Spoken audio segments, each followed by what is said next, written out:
People interested in true crime are always baffled by the why. Why would someone do these things? What path in life could possibly have led them to commit such atrocious acts?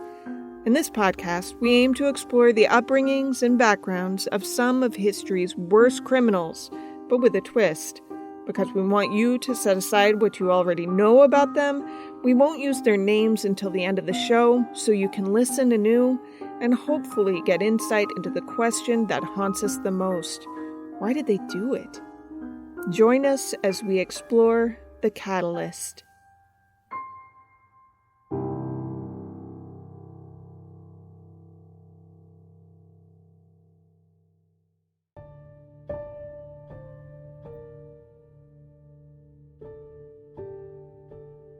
It was a horror scene not witnessed since the war that had ended more than 30 years before. Nearly 1,000 bodies lay scattered. Some had happily taken the poison mixed into the drink meant for children, while others balked at mass suicide and, instead, received a bullet in the back of the head. The prophet was the second from last to die. He took a bullet to the head as his own voice echoed out of the speaker system over the village he had forced his followers to carve out of the jungle. Before the drug-induced paranoia, the prophet had once envisioned a church where the people of Indiana could come together and work for a better world.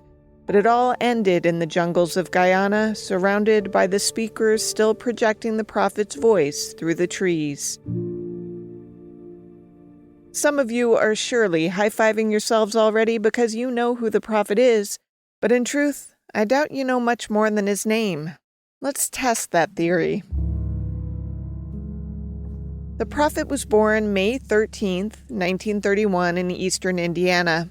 His mother Lynetta didn't see her child as a new lease on life, a reason to live, but rather as yet another responsibility. His father James also saw the baby as another stressor, having a mental breakdown soon after the baby's birth.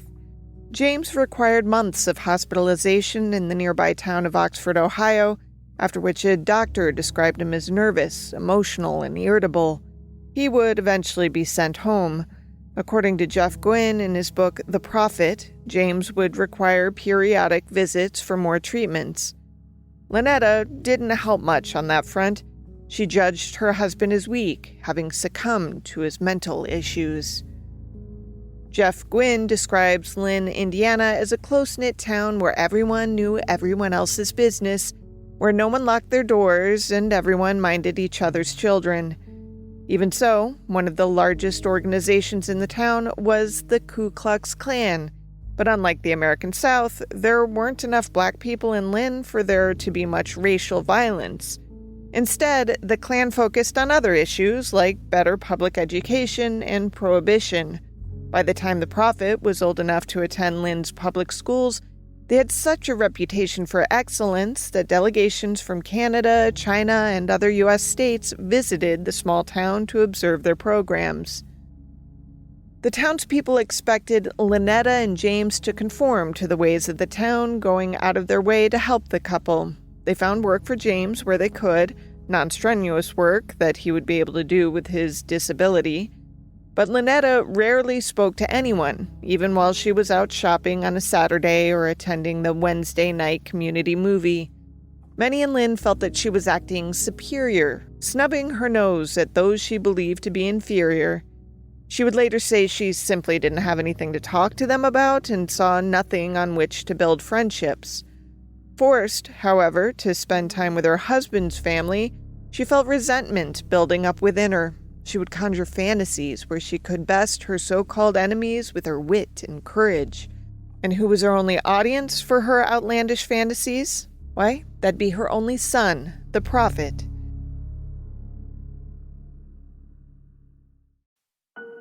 In the fall of 1936, the prophet was old enough to start first grade, which also meant that Lynetta had to find a job that satisfied an arrangement made with her father-in-law.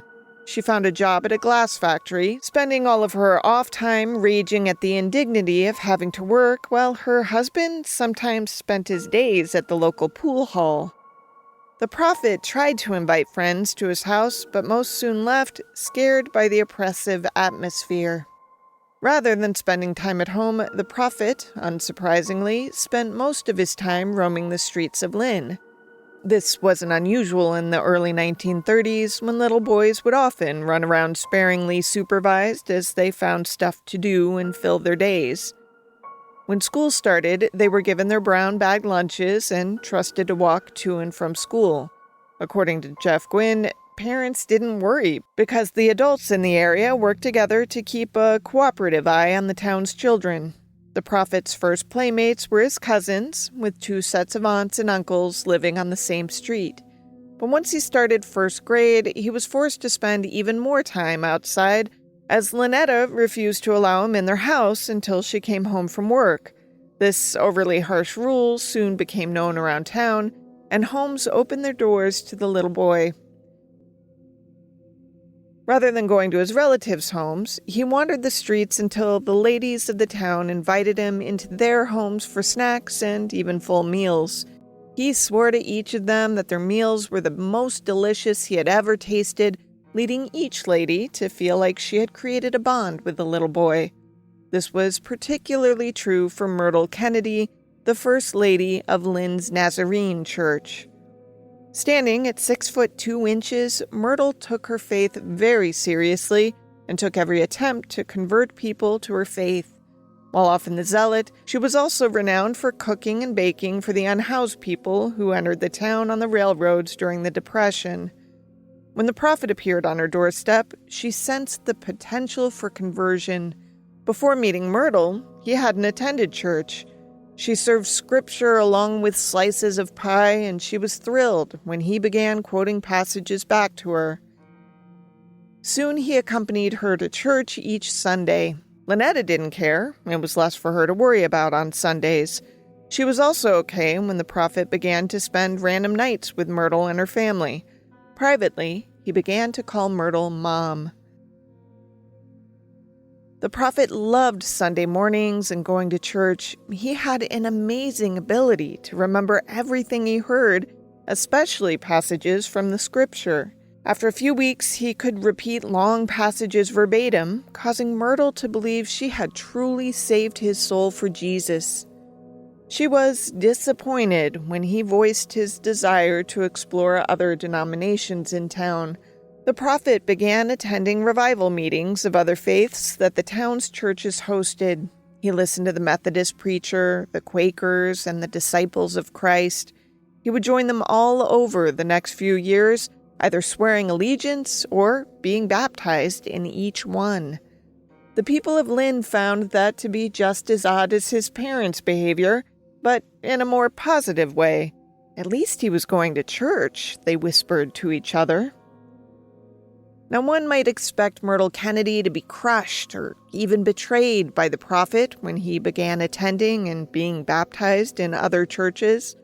In the words of Jeff Gwynn, she had set him on the Nazarene path, and he had wandered off of it. Yet, he retained Myrtle's affection. She continued doting on the boy through his religious experimentation. Their relationship was so close that Max Knight, one of the prophet's childhood friends, believed Myrtle to be his grandmother. If Max knocked on the prophet's door and got no answer, he knew to cross the street and check the Kennedys. On one occasion, Myrtle told Max that the prophet was probably in the nearby woods. Max found his friend standing on a stump, his hand pressed to his heart, preaching. When Max made himself known, the prophet was startled and started to cry. Gwynn supposes that he felt he'd been caught in a deception. He had told Max and Max's father that he wanted to be a pilot when he grew up, but now he was caught preaching. Confused, Max told his friend, if he wanted to preach, do it. Over the next few months, he was found in the woods preaching a few times, but voiced his concern that others might make fun of him or tell him he couldn't do it. Max reassured his friend, telling him not to let other people stop him. Just be your own man. This combination of paranoia and anxiety erupted at other times in the prophet's life. He was given a lot of leeway because of his volatile mother and sick father, but some traits couldn't be ignored. While his friends and classmates enjoyed roughhousing, he would run away from any physical play. He was quick to cry. He also swore a lot, something he learned from his mother, telling his friends that he enjoyed how it made everyone uncomfortable. The prophet always seemed to have candy bars, a prize treat for any kid during the Depression. They weren't paid for with any allowance, though. Instead, he stole the candy bars from stores, and the stores allowed it because they knew Lynetta would come by on Saturday and pay for whatever he had taken. Rather than punishing her son, Lynetta took pride in his urge to defy convention. His religious obsession made him stand out from the rest of the kids in the area. The other children dutifully followed their parents to church each Sunday, but the prophet excitedly entered multiple houses of worship each week. Soon he began to say strange things while playing with the other children, which slowly caused his group of friends to winnow. In one instance, a group of children were playing in the loft over the prophet's garage. The boys decided to use the rafters as balance beams. When it was the prophet's turn, he was a few steps across when he got a strange look on his face and told the other boys that he couldn't move because the angel of death was holding on to him.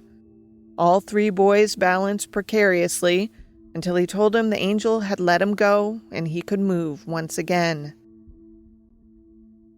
On another night, the prophet convinced his friends to break into a warehouse where a casket company stored their excess stock. Like everyone else in town, the warehouse never locked its doors, allowing the contingent of kids to break in. He told his friends they should climb into the caskets, lie there, and hopefully they would find out what it felt like to be dead. Some kids were too scared, while others just got bored and left. The prophet went back night after night, looking for some glimpse of the afterlife.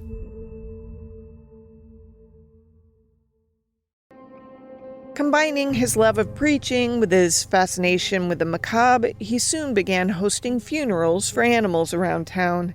It didn't matter where the animals came from, roadkill, mice, or rats from traps, the occasional house pet, and any birds he could find. Burying the animals in boxes as small as a matchbox, he planned elaborate services, praying over the corpses with his friends as the mourners. He would give sermons on how God loved all of his creations equally, but soon his friends became bored and stopped attending. Undiscouraged, the prophet turned to the younger children in town who were flattered to have the attention of an older kid. But he had to scare them into staying when they realized he expected quiet reverence instead of noisy playtime. Of course, this only worked for so long.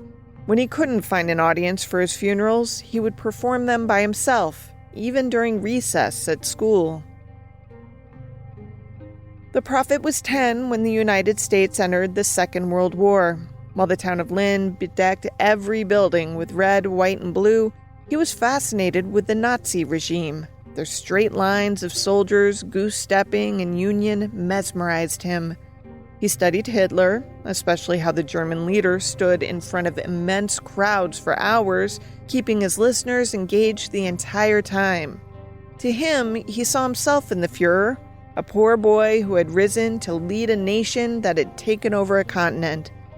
Unable to convince any of his friends to play Nazis, he instead bullied his younger cousins into a field and ordered them to goose step. Not getting exactly what he wanted, the prophet got mad, hitting his cousins with the switch. His aunts were furious when their children came home bruised, and the prophet lost his minions, but he didn't lose his interest in the Nazi party. At war's end, he was even impressed with Hitler's suicide, taking his own life rather than allowing himself to be captured. The prophet's fascination with Hitler didn't dull his commitment to a religion. When Myrtle Kennedy and her husband vacationed in a nearby town in the summer of 1942, the prophet went with them.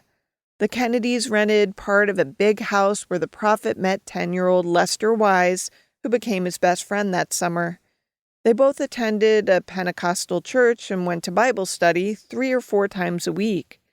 Wise thought there was something unusual about his new friend. During each Sunday service, the preacher asked congregation members to come forward and be saved. Now, according to Wise, you only got saved once. Maybe you could go up again if you did something really bad, but the prophet went up to the front of the congregation every single Sunday asking to be saved. By high school, the prophet was an outsider in Lynn. Rumors had started that his father was a drunkard, a rumor no one came forward to refute, as it was better to be known as a drunkard than mentally ill at the time. To continue to set himself apart, he started dressing differently. Instead of the work shirts and jeans that most teen boys wore to school, he wore Sunday clothes, white shirts, and nice slacks every day. He singled out Sarah Lou Harlan, who was considered to be the prettiest girl in school. Even though she had a boyfriend, the prophet stalked her, following her around school and, when the day was over, following her home. According to Gwen, the prophet believed that if he wanted her, he believed he should have her. Sarah Lou and her boyfriend disagreed, with the boyfriend telling the prophet to leave her alone. When that didn't do anything, they hoped her parents might be able to talk some sense into him. Instead, the prophet managed to charm her parents to the point where they encouraged her to dump her boyfriend for this nice boy instead. This didn't work, and eventually, the prophet lost interest and moved on, acting as if nothing had happened. Unusual for a teenage boy in the 1940s, the prophet seemed to take a genuine interest in the lives of the county's African American population and condemned the poor treatment they got from whites. While still in high school, he often took the bus to the nearest city of Richmond and walked to the segregated part of town. He would find a place to stand and begin to preach. His sermons were about everyone being equal in God's eyes and how it was morally wrong to treat someone differently based on the color of their skin. In 1948, Lynetta and her son moved from Lynn to Richmond. James would survive in Lynn for another few years before dying in 1951 at the age of 63. A high school senior when they moved, the prophet made few friends, all of them members of the school's Christian Youth Fellowship. Over donuts, the club members would debate the best way to live righteous Christian lives. Lynette's salary wasn't enough to cover their new lives in Richmond, so the prophet began to skip classes. He got a job at Reed Memorial Hospital. Working as a night orderly, he had to deal with things like vomit and amputated limbs. His bosses at the hospital took note that he tackled the worst jobs with a smile and won over the crankiest of patients. According to Gwen, patients of every background and their families felt that the prophet understood what they were going through. He remembered every patient's name and the names of their family members. Because he was too young to be promoted to supervisor, his bosses instead made sure to assign him to doctors involved in the most critical forms of care. By graduation, his life's path was in question. He had always intended to be a preacher, but he'd proven to be gifted at medicine. In 1948, the prophet met Marceline Baldwin at the hospital while she was a senior nursing student. The prophet was only 17, 3.5 years younger than Marceline. Just as with Sarah Lou, he was suddenly everywhere she was, love-bombing her. She even joked later that she married him just to get rid of him. And he brought up marriage awfully quickly, after only a few months. He told Marceline that married life would be a grand adventure. She had spent her life very sheltered, with her mother refusing to even open their curtains for fear someone might look into their house. Why, it just so happened she had been longing for a grand adventure. Her parents and friends found the prophet to be crude and unwilling to learn more genteel manners. They weren't quite sure what Marceline saw in the guy until they learned that he planned on becoming a preacher. They knew Marceline would just love being a preacher's wife. In January of 1949, the prophet resigned from the hospital, and 6 months later, he and Marceline got married. Soon after the wedding, Marceline's mother made a racist comment. The prophet looked at his new wife and told her she would have to decide between him and her mother. While Marceline didn't go no contact with her mom, she did limit their interactions. And for the rest of their marriage, if Marceline's mother walked in the front door, the prophet walked out the back. A year into their marriage, the couple took in Marceline's cousin, a 9-year-old boy named Ronnie. Ronnie had been living with a foster family when Marceline and the prophet invited him to live with them. Soon, the three moved to Indianapolis so the prophet could take pre-law classes at the University of Indiana's campus. While in Indianapolis, the prophet's interest in socialism was renewed and reinvigorated. He attended every meeting he could find, bringing Marceline along. His enthusiasm often made attendees nervous, wondering if he was a government agent as he feverishly took notes. At the end of every meeting, he went to the front of the room to introduce himself and shake hands. His overall interest in religion had waned, but his worlds collided in 1952 when the Methodist Church adopted a new social creed. The church now supported the alleviation of poverty, free speech, prison reform, and racial integration. He believed that the Methodist Church wanted to put real socialism into practice and had finally come around to his beliefs. While in Indianapolis, the family attended many black churches. The prophet loved the energy and loved seeing people love the role church played in their lives. Marceline liked the music, and they made a lot of new friends. They soon invited their new friends to their home, asking them how discrimination and segregation impacted them in their everyday lives. In the summer of 1952, at the age of 21, the prophet landed his first official preaching job when he was hired as the student pastor for the Somerset Methodist Church. While at first he was thrilled, he found it stifling. Everything had to be approved by the head pastor, and he found the services frustrating as there was a strict order to worship. According to Gwynn, it was the opposite of what he had enjoyed about the black churches he attended with his family. Feeling suffocated at Somerset, the prophet spent his weeknights at revivals and prayer meetings. He paid close attention to what worked and what didn't, and he found healings especially fascinating. He started small. His first healing didn't go well, but he impressed audiences. With his impressive memory, combined with what Gwynn called his stealthy reconnaissance, he was able to convince the attendees that he had God-given powers to read minds and prophesize.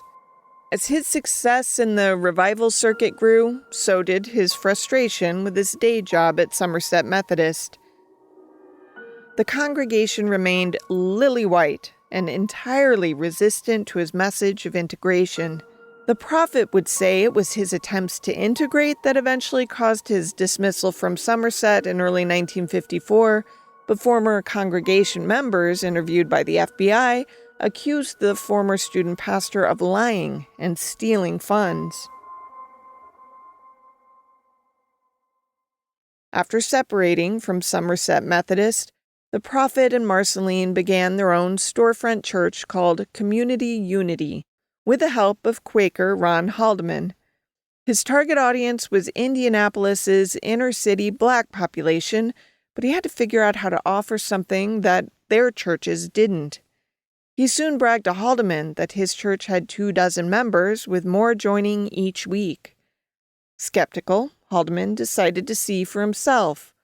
Rather than the typical Christian type of service, the prophet walked into the room and asked his congregation, "What's bothering you?" A woman complained of a problem with the electric company, and the prophet dictated a letter to Marceline, taking suggestions from the crowd on how to improve it. When the church gathered the following week, the woman excitedly told the congregation that their letter had done the trick and resolved her problem. The prophet proudly said to his flock that they get something when they come to his church. That was how his church would differ from their other churches. Even with his church growing each week, it wasn't yet paying any bills. Marceline had a full-time job, but her salary wasn't cutting it. So the prophet was also forced to get a regular job. Okay, it wasn't quite regular. He began selling spider monkeys that he imported from South America door to door for $29 each. In addition to being a monkey salesman, you can't make this stuff up, he took a stab at any part-time job that he could land. But his church remained his focus. He returned to the revival circuit to raise enough money to keep it going. Once he finally found his groove, his services were so popular that people were turned away from the prophet's tent. He and Marceline took in hundreds of dollars each night. As the church grew more popular, members of his congregation noticed slight differences in their leader. Their pastor had grown into a famous man and had less time to help them with their individual problems. He rarely asked for input on letters anymore. But they were proud that while people were turned away from his tents, they got to hear him every Sunday. The congregation continued to grow, predominantly among African Americans, but with a few white members joining throughout 1954. More than 100 worshipers were squeezed into a space meant for no more than 30. The prophet finally bought a building at 10th and Delaware in Indianapolis that could hold up to 700 parishioners. The building had the word temple already carved into the stone, so he changed its name to reflect his philosophy better. It was now the People's Temple. As Gwynn points out, there was no apostrophe in that People's, as that would indicate ownership, and one of the church's goals was to discourage materialism. The prophet started several community-centered programs. According to the Indianapolis Star, the People's Temple operated a free restaurant for unhoused people, feeding more than 100 each day at their location on North Delaware Street. Another article from the Star mentions a different program involving unhoused men. The temple's hope was that those fed in their restaurant would join a program to improve the properties of disabled and underprivileged people who made their needs known to the church. The prophet and Marceline also concentrated their efforts on city politics, with Marceline proving to be an asset as the daughter of a former city councilman. While many African Americans in Indianapolis were used to empty promises, when white officials came to the People's Temple, they tended to follow up on their promises. In Guinness's words, the prophet preached like a black man and got things done like a white man. Over the next 6 years, he and Marceline adopted 3 more children, Stephanie, Lou, and Susanna, while also having one biological child, Stephen. In 1961, they completed what they called their rainbow family by adopting a black infant that they named after the prophet.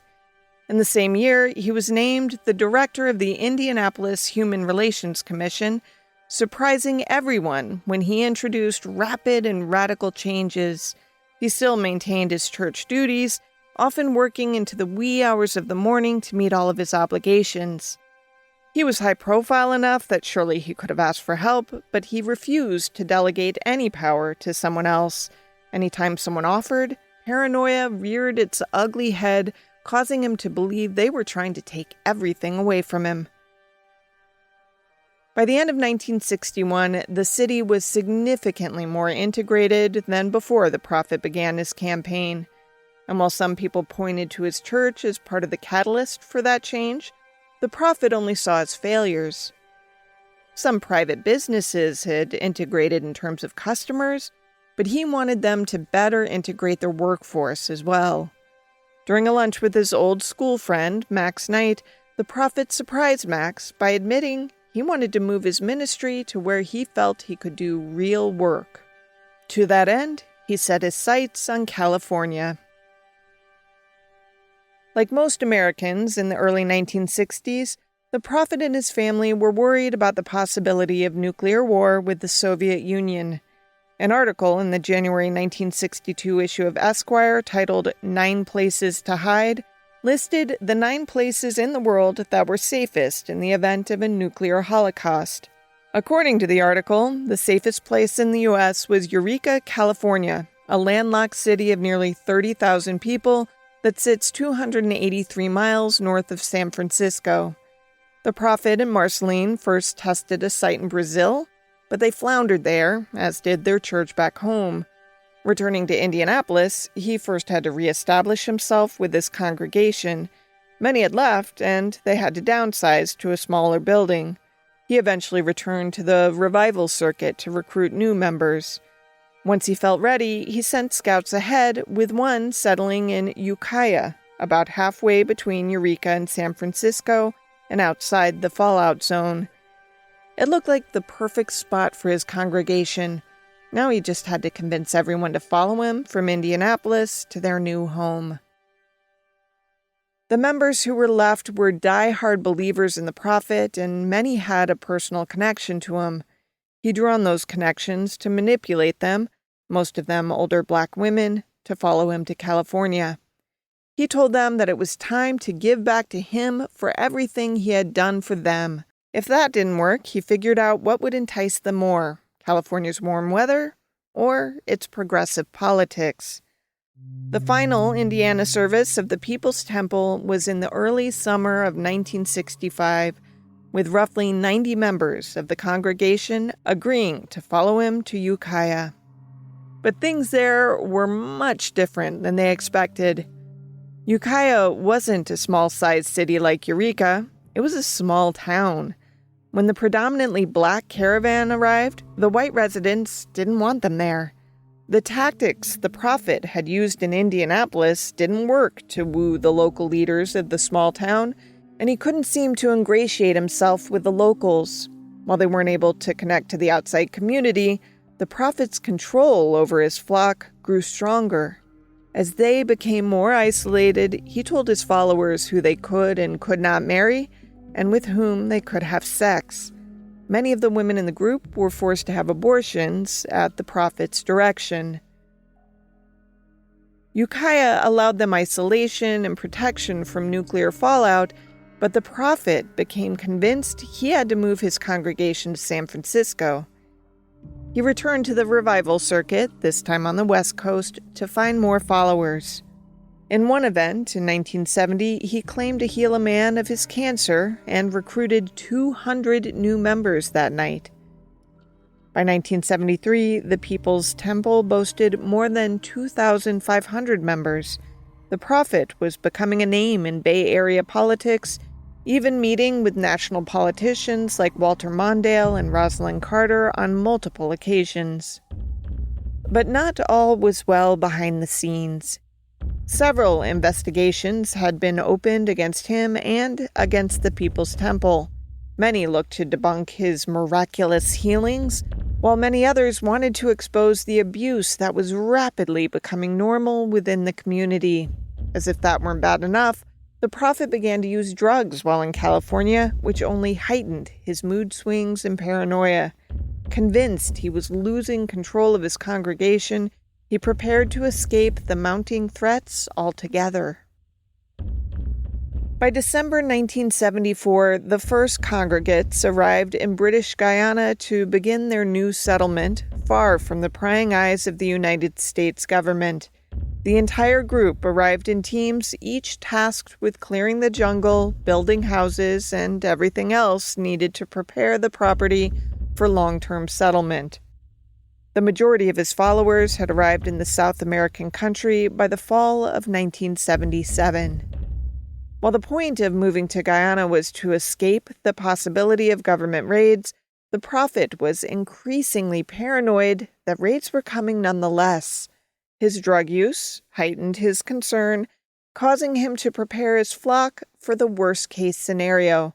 Calling his followers white knights, he set out to prepare them all to die, either by outside forces or by their own hand. Loudspeakers were placed around the camp, and the prophet's sermons were played on a constant loop that everyone had to listen to all day long. The prophet hoped to create a group that would die for him. Between his drug use and his heavy workload, his health suffered. A year into the settlement, he began having heart problems and was confined to his tent. But when he learned that a U.S. congressman was coming with U.S. TV reporters, he knew he couldn't risk staying in bed. He hosted Congressman Leo Ryan, a Democrat from California, and allowed him to return to the nearby airfield to fly home. But before the plane could take off, the Prophet's Red Brigade of fighters rushed the airfield. They killed Ryan and 4 others, including an NBC cameraman, though not before he was able to capture footage of the attack. When he received word that not everyone had been killed at the airstrip, the Prophet knew time was limited. He told his congregation it was time to die by what he called revolutionary suicide. True believers had already mixed poison into a vat of Flavor Aid, not Kool-Aid as has sometimes been misreported.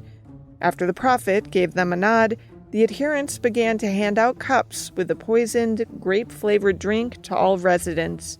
For those who refused to drink, they were injected with cyanide that the Prophet had been hoarding for 2 years. 909 people died that day in the jungle of Guyana, 276 of them children. 85 community members managed to survive, with some fleeing into the jungle when the ritual started, while others found makeshift hiding spots. Who is this man who led his congregation from fighting for civil rights in Indianapolis to dying in a ritual suicide act in Guyana? James Jim Warren Jones died along with his followers on November 18, 1978. After the mass murder-suicide of Jonestown, the FBI opened an investigation not just into Jones, but also on why authorities, especially the State Department of the United States, hadn't done anything to investigate the long-standing reports of abuse. Jim and Marceline's bodies were found among the dead at Jonestown. His body was cremated, and the ashes were scattered in the Atlantic Ocean.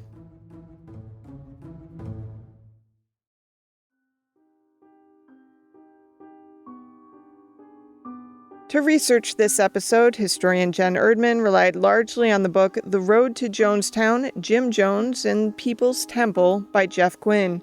Also used were The Untold Story of Reverend Jim Jones and His People by Tom Reiterman and John Jacobs, and articles from Esquire and the Indianapolis Star. The Catalyst is a production of Grab Bag Collab, created and engineered by Amanda Rossman and narrated and edited by Amber Hunt. You can support us and our other programs at patreon.com/grabbagcollab. That's GRABBAGCOLLAB. Special thanks to Daisy Egan for being our first pass editor and a collaborator on Grab Bag. Music comes from Soundstripe Inc., my dad, Bruce Hunt, and my son, Hunt Van Ben Scoden.